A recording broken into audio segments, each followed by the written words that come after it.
squatters. So I come across this post on Instagram yesterday and it got a lot of attention. And the article was about a lady who went into a property to check on it for her mom, and she never walked out. There were 2 squatters there and they beat her to death. Crazy. This was a terribly tragic and sad story, and it could have probably all been avoided. So here are a few tips on how to stay safe and a couple of thoughts, ideas, suggestions on how to deal with squatters. First thing that I can recommend for you, safety first. So if there are any indicators that there is someone in your property that shouldn't be, don't go in.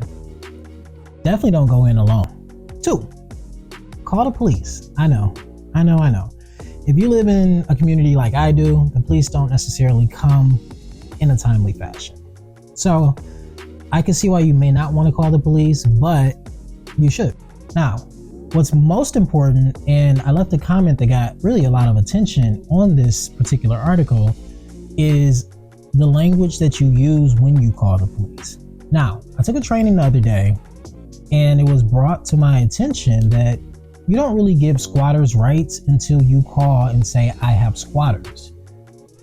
What you should say when you call the police or authorities or whomever it may be is that you have a B&E. You have someone who's broken into your home, someone who's trespassing, an intruder, someone who's invaded your home, whatever it may be. That is probably a very good way to circumvent a lackadaisical response from the authorities. Now, I'm here in Detroit. I don't know exactly, where you are, but these are just approaches that you can use, and I'm sure that they will have some type of validation better than just walking into a property and trying to deal with it yourself. So, number 3, for those of you who ignored number 1, which is probably most of you, you're going to need to be on your P's and Q's. The second you walk into this property, especially if you're not equipped to deal with this, you're going to need to be on your P's and Q's. I do not recommend going into the property. We've already discussed that, but you're going to anyway. So here's some tips. Get that antenna up. Pay attention. So as soon as you step into the property, you want to use your sense of smell.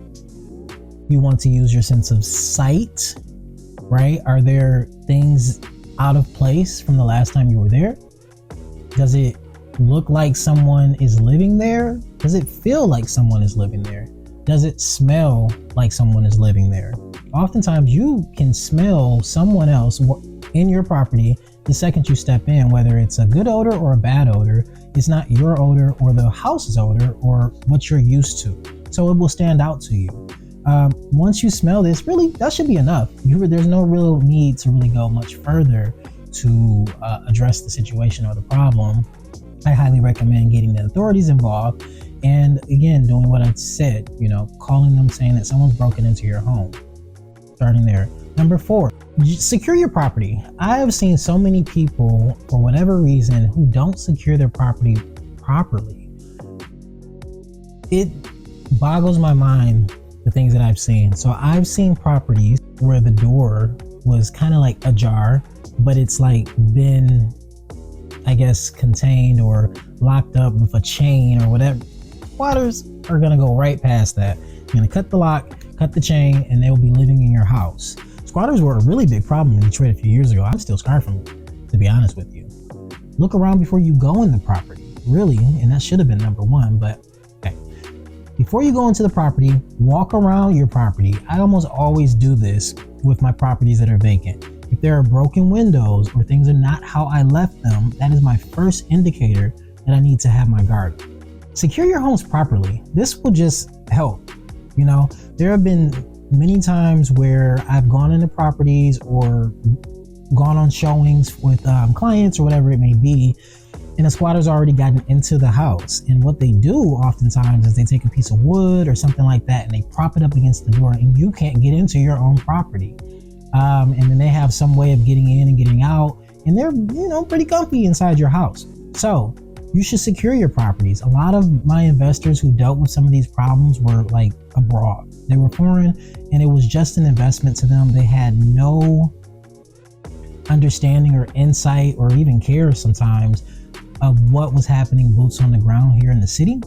And so with that being said, you know, if you could just do a little bit of preventive precaution and actually have deadbolts or things that are designed to keep people out of your property, alarm systems that alert you that someone has broken into your property, that, you know, time is of the essence in these situations. So the second you know or realize that someone's in your property, you can get on top of it.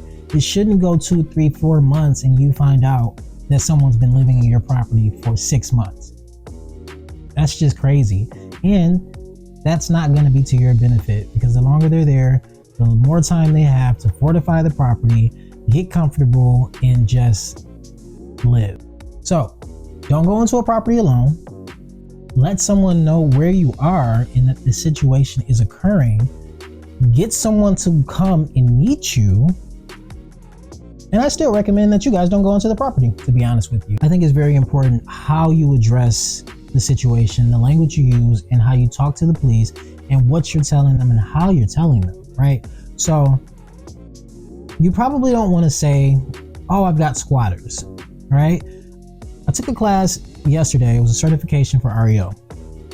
Or no, it was 2 days ago, I'm sorry. And essentially what the guy said is, the second you call people squatters, you give them rights. You give them squatters' rights. When you call the police, you should say, 1, someone has broken into my home. 2, I have intruders. 3, I have trespassers. I have basically people who are not supposed to be here, and that this is a situation that's happening right now that needs immediate attention. And the whole time what you're trying to do is circumvent the lackadaisical response. Squatters up, okay, you got to go through this process. It's a court process, a long process. It's not a fun process, and you'd be surprised how many times judges will actually rule in the favor of someone who doesn't actually have rights to the home, in your opinion. But if you give them squatters' rights and it goes into a legal system regarding these things, then you're really at the mercy of a judge and a jury or whomever to make the decision, instead of saying, hey, I've got someone who's broken into my home and I need you to help me get them out right now, right? This may not necessarily alleviate all situations. It depends on time frames, and every situation is a little bit different. But that's a good start, is to first say that I have someone who shouldn't be here, who's trespassing on my property, who's broken into my property, a true criminal, whatever you want to call it, and try to get a response from the authorities that is immediate and has a sense of urgency, rather than not. My ideal and my approach is always evade the threat. There are people who get paid to do this for a reason. Now, if you're in a community like I am, they may not show up in the time frame that you dictate to be one that's reasonable. However, you know, being able to walk away from the property or situation is probably better than not. Let's do some real estate. Let's be safe, and let's buy and sell some properties. If you're looking to buy or sell, contact me today.